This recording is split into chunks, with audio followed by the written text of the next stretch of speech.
El florentino Giovanni Papini, conocido tanto como novelista como por su faceta de polemista y crítico contra la cultura contemporánea, nos ofrece hoy estas páginas donde visita la figura de Cervantes, un homenaje de literatura para oír en la fecha del onomástico del emblema de las letras hispánicas.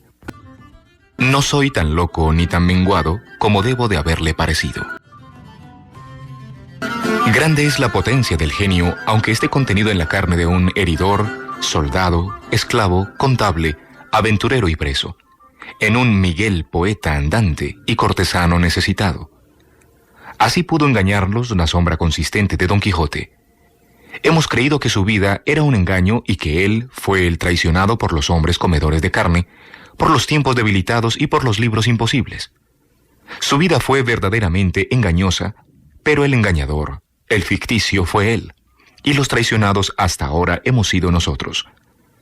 Miguel hace de todo para ponernos delante, marioneta larguirucha armada de hierro viejo y de obsesión, un Don Quijote enloquecido por las malas lecturas, un Don Quijote engrandecido por su sabiduría discursiva y más aún por su demencia imitadora. Un Don Quijote al que los nacidos después han podido adorar, mística víctima de un cristianismo puro, armado y burlado, lleno de odio por la vida universal y eterna de los paganos bautizados, para los que la regla es verdad, la pereza sabiduría, la comodidad bondad, el pan y la pitanza única esencia reconocible de los días. Todo heterodoxo de la ley vulgar se ha tenido por caballero y ha sentido sobre sus propias espaldas los palos que dieron con él en tierra. En aquella serena sabiduría antigua, en aquel vano amor por el bien, vieron casi un reflejo de Sócrates, que tuvo que morir por voluntad de los hombres, porque era mejor que todos los hombres. Don Quijote era un mártir a medias. No le habían quitado la vida, pero igual había tenido que sufrir aflicciones, bofetadas, traiciones y desprecios. Finalmente, el innoble Sansón había conseguido, con alevosía, apagarle el alma, y solo se había salvado para volver a la cordura, o sea, para volver a la imbecilidad del mundo y morir en su cama más magro que antes. Ahora bien, todo eso no fue sino uno de tantos suaves engaños que el arte, rival de la naturaleza, nos deparó en estos últimos 300 años. También Don Quijote nos traicionaba, y ha sido culpa nuestra si no lo hemos visto antes. También Don Quijote, como todos los seres creados por Dios o por el genio y que toca, al menos por un punto, lo absoluto, tiene un secreto. Y ese secreto a mí, leal suyo, por tantas velas de armas en mi quijotesca juventud, se me ha aparecido finalmente claro. Don Quijote no está loco. No es un loco natural e involuntario. Pertenece a la especie vulgar de los brutos y de los Hamlets. Se finge loco. Su docta locura es simulada y fabricada. Se crea un estilo de extravagancia para escapar de las muertas costumbres de Argamasilla. Inventa aventuras y dificultades sin temor porque sabe que él es su promotor, porque se tiene siempre presente y está preparado para echar el freno y dar media vuelta. Por eso no es ni trágico ni desesperado. Toda su aventura es una diversión preparada. Puede mostrarse sereno porque solo él conoce el fondo del juego y en su alma no hay sitio para verdaderas angustias. Don Quijote no actúa en serio. Para ver bien ese misterio tan doloroso es necesario desembarazarse del libro. El propio Cervantes y todos los que han venido después de él decía que quería destruir el germen de los libros de caballería, pero esto no hay que creerlo. Este es uno de tantos trucos literarios a que tuvo que recurrir el manco, como por ejemplo el de los manuscritos de Cide Hamete Benengeli. El espíritu equilibrado y en suma culto que fue Cervantes ni siquiera podía imaginar una finalidad de este tipo. El mismo libro lo desmiente. Ante todo, en el Don Quijote no hay tan solo la sátira de los libros de caballería, sino de todos los géneros literarios sin excepción. Ya con parodias, ya con ironías o con juicios directos, se condena toda la literatura contemporánea en sus aspectos más populares: poema, pastoral, teatro. La máxima acusación de Cervantes contra los libros de caballería es la inverosimilitud. Extraordinaria acusación de quien comenzó con las inverosimilitudes pastorales de la Galatea y llenó el mismo Don Quijote de inverosímiles aventuras trágicas y silvestres. de quien entre la primera y la segunda parte del Don Quijote compuso un drama caballeresco y terminó su vida después de haber rehecho, en los trabajos de Persiles y Segismunda, las intrincadas y marinas inverosimilitudes de las narraciones fantásticas del bajo helenismo. Cervantes, hombre de buen gusto y de fantasía, sabía, como todo el mundo sabe, que toda obra de arte es, por naturaleza, inverosímil, como son inverosímiles todas las acciones y las obras que emergen de la capa de agua del pantano inútil, donde cada uno se imagina vivir. Cervantes, en el mismo Don Quijote, salva y defiende más de un libro de caballería, y no arroja al fuego con justicia de artista competente, sino aquellos que no están justificados por la belleza de la expresión y la imaginación. Cervantes no podía, poniendo como realidad de parangón la España del 600, pretender juzgar como falsedades inverosímiles los poemas paladinos de Armórica y de Ardena, nacidos entre los siglos X y XII. Tanto más cuanto que la discordia entre las maravillas caballerescas y lo cotidiano nos parece más fuerte a nosotros de lo que en realidad era en La Mancha, a finales del siglo XVI. Casi todas las grotescas giras campestres de Don Quijote serían imposibles hoy día, en nuestras tierras ordenadas, y a la primera salida los policías y los alienistas hubieran detenido al caballero de Rocinante, y no le hubieran sido posibles a éste ni el encuentro con los molinos, ni con el vizcaíno. Además, este contraste total entre los sueños quijotescos y la vida ordinaria no existe en la novela. Ya en la primera parte, Don Quijote encuentra cómplices en el ventero y en el cura, que se prestan a sus fantasías por su gusto. Y en la segunda parte, los duques, el bachiller y los barceloneses no hacen sino adaptarse ellos mismos, y las cosas al capricho del hidalgo, de modo que éste pudiera creer que era verdaderamente lo que decía ser. Pensaban que era su payaso, y resultaban ser ellos los servidores de sus payasadas. Pero esto importa poco. Aún refiriéndose al país y al tiempo, hay demasiada inverosimilitud en la historia del manchego para que resulte fácil persuadirse de que Cervantes quisiera verdaderamente acabar con el absurdo novelesco en nombre de un realismo suyo que a fin de cuentas es ocasional y parcial. Quien crea esto ni siquiera ha llegado a entender la letra y no hay esperanza de conseguir que admita la probabilidad de otros sentidos. Igualmente imbéciles son los que van buscando o ven de manera cierta un concepto de la vida y del mundo en la novela cervantina. Tipo de estos profundos errores producidos por un deseo de vana profundidad es la ya vieja leyenda de que el Don Quijote es una edición rehecha y simbólica del tema medieval de la oposición entre el alma y el cuerpo. El dueño descarnado sería el espíritu, el ideal, siempre contradicho por el servidor obeso que es la carne y la inmunda realidad. Todas las demás explicaciones místicas del Don Quijote se reducen a esta: Don Quijote, asceta, santo y loco, sus compañeros astutos, filisteos y mundanos. La manera más segura de falsear el Quijote es suponer que en él hay una filosofía. Cada uno puede tomar las criaturas del libro y adaptarlas a los símbolos que más le agraden, incluso de las más abstractas palabras. Pero en este caso es el libro el que presta sus nombres al fantaseador especulativo y no éste quien sirve al libro iluminándolo. En cambio, lo que hemos de hacer es esforzarnos por ver lo que Don Quijote es por sí mismo y no tomarlo como un farol vacío donde se puede meter la candela que se quiere para dar luz a los extraviados. Incluso, aceptando el Don Quijote trivial de la lectura, no se consigue verle como quisieran los místicos. Don Quijote no es puro y desinteresado como sería necesario para constituirle en la suprema encarnación del idealismo. No es aquel cristiano altruista que tantos pintan. Quiere deshacer los entuertos y defender a los débiles porque esta es la tradición consignada en las gestas de los caballeros. Es un imitador que tiene delante una galería de modelos. Si Amadís hubiera sido distinto, despiadado e infiel, también él hubiera sido distinto. Es vanidoso y soberbio. Piensa constantemente en la gloria terrenal. Aspira a bienes materiales y es capaz de inventarse cosas. Tampoco se puede poner a Sancho como representante del sentido común y de la materia. Sancho es más creyente que Don Quijote. Don Quijote cree o finge creer en los antiguos caballeros, pero Sancho cree en Don Quijote, lo que es una fe más difícil. Sancho encuentra en la creciente veneración por su dueño un ideal terreno inmensamente alejado de sus bienes seguros. Tiene un sueño y cuando llega a realizarlo en la ínsula, demuestra estar más enamorado de la justicia que de la riqueza.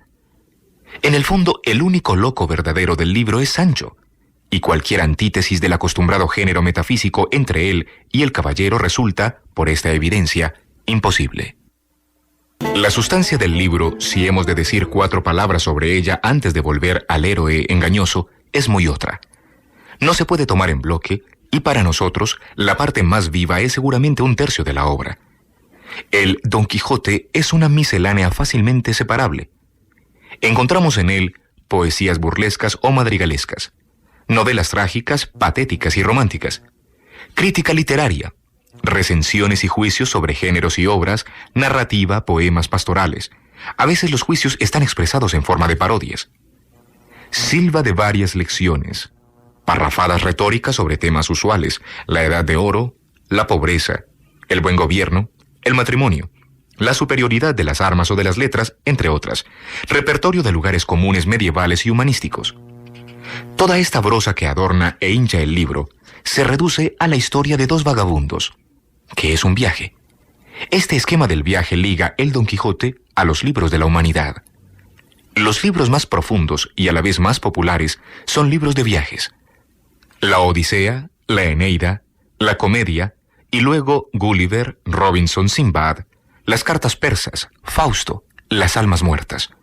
Porque todo gran libro es un tímido anticipo del juicio final, y para juzgar a todas las clases de hombres no hay mejor forma que el viaje. Viaje, diversidad, posibilidad. 1000 veces se ha representado al hombre como peregrino, un peregrino que tiene la culpa por alforjas y la muerte por meta.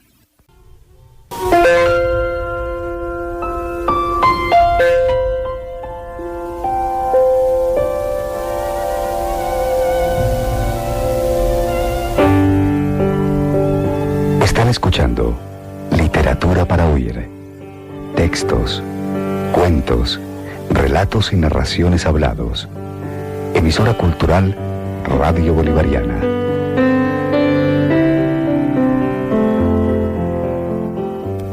Hoy, Cervantes, por Giovanni Papini, escritor italiano.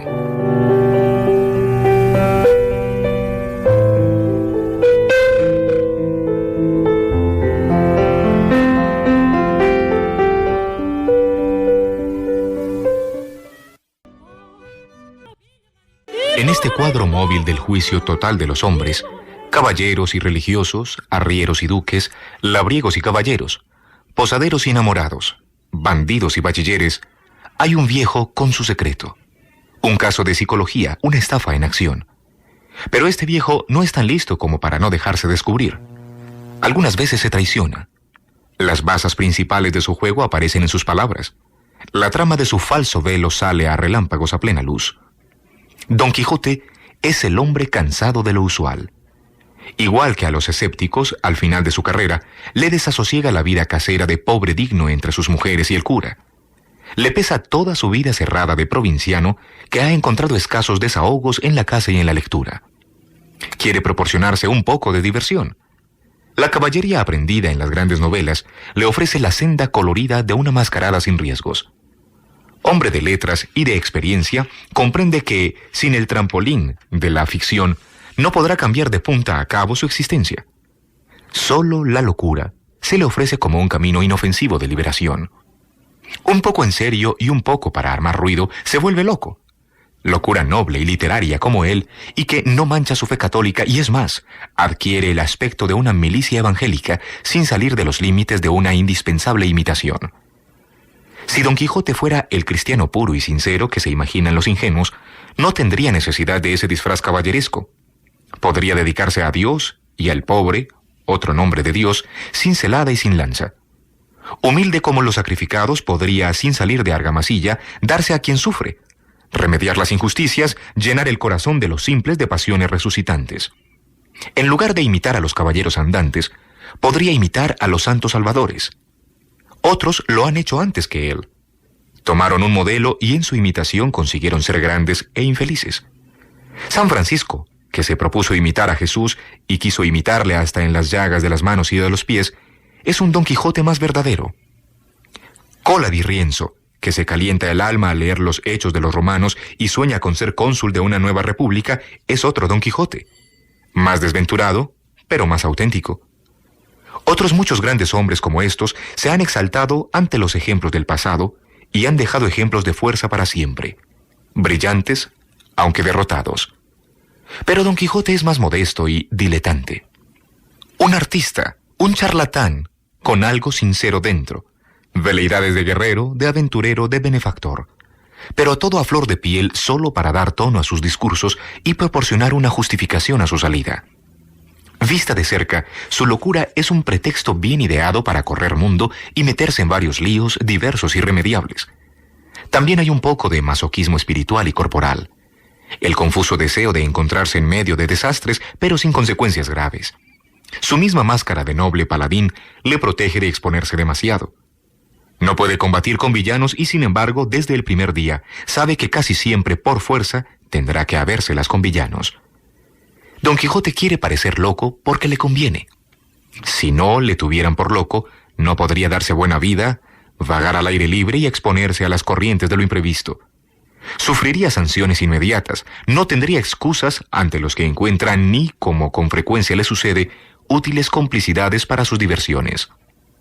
Todo esto explica por qué la locura de Don Quijote nunca nos parece ni grave ni trágica. Si fuera locura seria y verdadera, cada vez, a cada revés, a cada golpe de cabeza contra la dura realidad, habría una reacción, un dolor, un desgarramiento.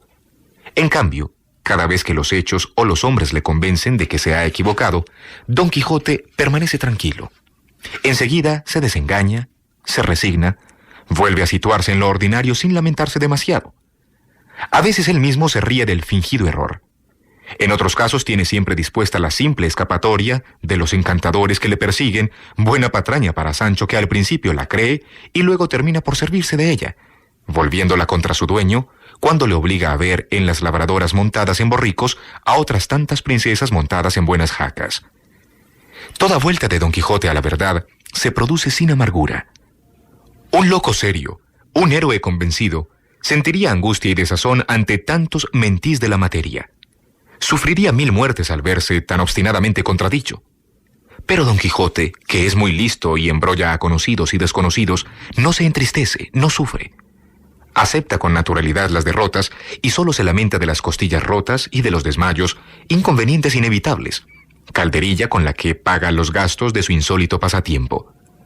Don Quijote es capaz de reír. Bromea de Sancho y de sí mismo.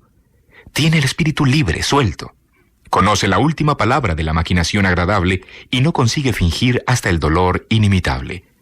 Hace reír, porque él mismo no sabe llorar. No es una calumnia. Quien quiera las pruebas de esta verdad hasta ahora escondida, no debe hacer otra cosa que releer todo el libro con espíritu desconfiado. En el Don Quijote hay un centro que los comentaristas, extraviados por las bestialidades corrientes, no han visto y que da la clave de todo.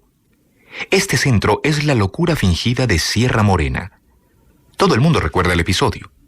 Llegado al medio de los desolados pedregales de la montaña, Don Quijote anuncia a Sancho que hará el loco hasta su regreso en honor y gloria de Dulcinea. El listo se descubre al simple. Engarza una locura confesada en la más amplia locura simulada. Comienza por declarar su método, la imitación, pero imitación calculada, es decir, ni demasiado fatigosa ni demasiado peligrosa. Quiero imitar a Amadís, haciendo aquí del desesperado, del sandio y del furioso, por imitar juntamente al valiente don Roldán. Pero con juicio. Orlando era demasiado furioso.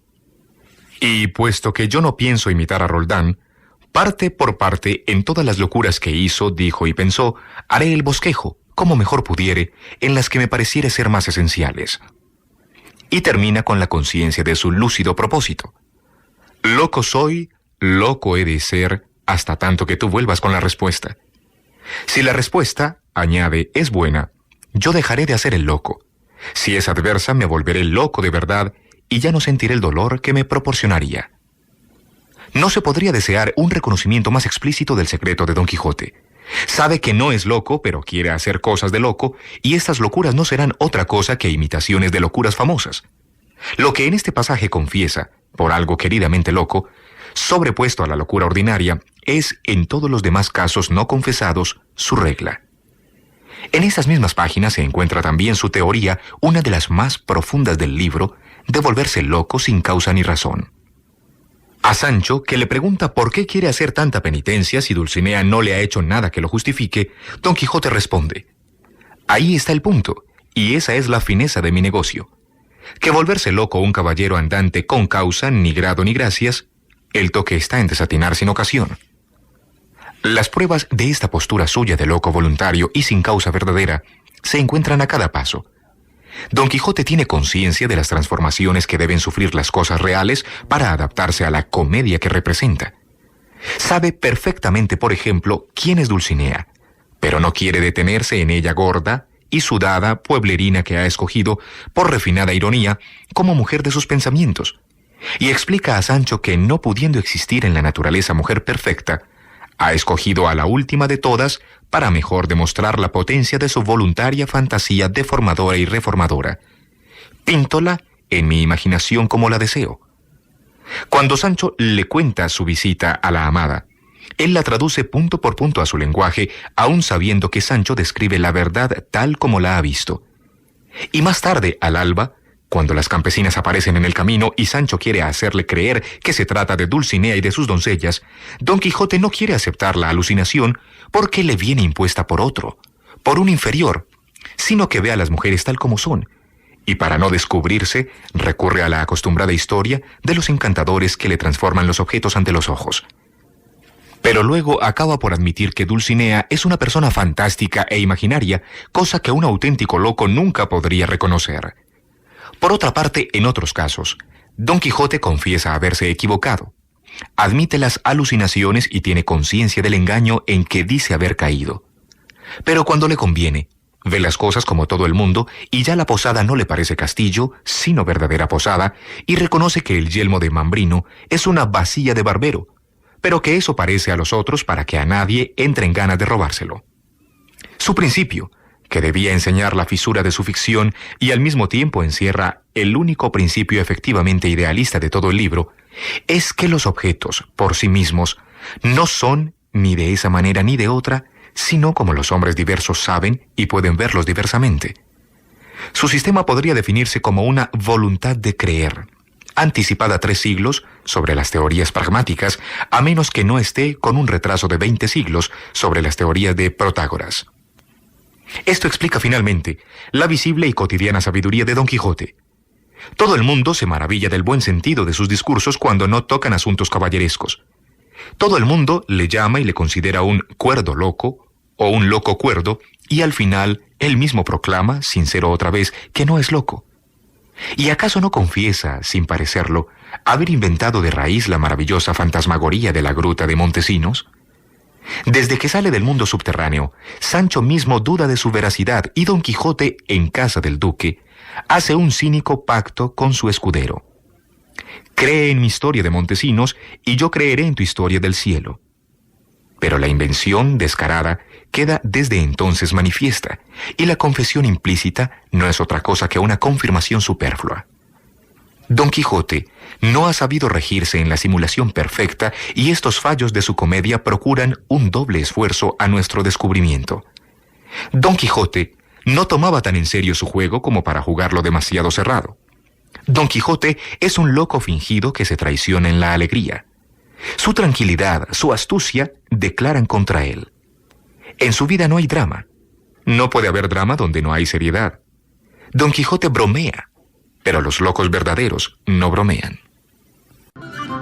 La profundidad de Don Quijote, porque hay algo profundo en este burlador de la Mancha, está en otras cosas.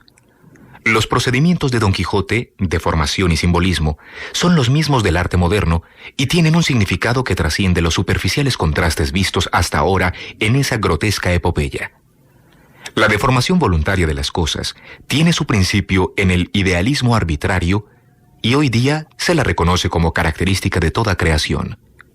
Ver lo que se quiere ver, representar solamente lo que se escoge y lo que se escoge cambiarlo, exagerarlo, empequeñecerlo, según las necesidades internas de la obra, que es creación y por eso acto permanente de voluntad. En ese sentido, Don Quijote es un artista. Artista en la vida, por cuanto de origen literario, pero verdadero artista moderno. Es, en fin, un simbolista, y un simbolista satírico. Sus errores voluntarios obedecen a un plan preestablecido y están coordinados por un juicio sarcástico sobre la vida de los hombres. Hay que tomar a la letra sus atribuciones, aparentemente falsas y locas, como el descubrimiento de una asociación invisible, necesaria conclusión a que llega su escepticismo. Consideremos los más notorios de entre estos fingidos errores de visión. Las ovejas para él son soldados, los venteros, caballeros, las vacías, yelmos, las prostitutas, doncellas, las mozas de mesón, señoras enamoradas, las campesinas, beatrices, los galeotes, esclavos inocentes. Estas sustituciones que Don Quijote atribuye maliciosamente a su locura, para no comprometerse, no son casuales, sino que descubren en el hidalgo una conciencia crítica y sin prejuicios del mundo. En realidad, según él, los soldados son ovejas que se llevan al matadero. Los castillos de los señores, hosterías disfrazadas, donde es preciso pagar la hospitalidad con la servidumbre. Los gigantes son molinos que viven de viento y de latrocinio, imaginaciones para el hurto. Las vírgenes que se encuentran en la sociedad son prostitutas de incógnito, más viciosas que las otras que se entregan por hambre. Las mozas de mesón son más dignas de ser abrazadas que muchas señoras. Una campesina ignorante, pero pura y no maleada, puede ser la castísima inspiradora de un genio que sepa verla. Y los condenados que se encuentran por los caminos encadenados pueden ser más inocentes que los esbirros que los llevan a las galeras. Estas identificaciones queridas y pensadas entre seres que para la mayoría son distintos y están alejados entre sí, nos permiten entrever lo que Don Quijote pensaba de los hombres. Había reflexionado en la soledad y por fin los había conocido. Como todos los que saben por último de qué especie de semejantes estamos rodeados, no le quedó otra elección que odiarlos o divertirse a su costa. Prefirió, héroe flaco, reír y burlarse, e imaginó ser caballero para que los demás, creyendo que se reían de él, le sirvieran de diversión. Su ficción fue su venganza sobre la vida.